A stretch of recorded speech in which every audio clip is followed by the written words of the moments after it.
গুরু পূর্ণিমায় গুরুদেবের বাসভবনে যে অনুষ্ঠান অনুষ্ঠিত হয়েছিল সেটি আপনাদের সঙ্গে শেয়ার করে নিচ্ছি।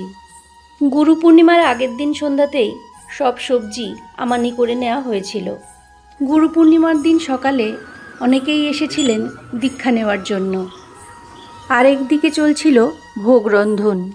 আমাদের অপর্ণা মাসি আর গীতা দিদি সুন্দরভাবে ভোগ রন্ধন করছিলেন। তারপর শুরু হয়েছিল গুরু পূজা। যেহেতু আমরা অনেকেই গুরু পূজার জন্য উপস্থিত ছিলাম, তাই সকলকেই বলা হচ্ছিল একটু তাড়াতাড়ি করে গুরু পূজা সেরে নিতে। এই দিন রাধা মাধবকে খুব সুন্দরভাবে শৃঙ্গার করানো হয়েছিল ভোগরাগ, ভোগ আরতি। অবশেষে ছিল যথারীতি ভক্তদের মাঝে প্রসাদ বিতরণ। আমিও প্রসাদ পেয়ে রওনা হলাম বাড়ির দিকে। জয় রাধা মাধব।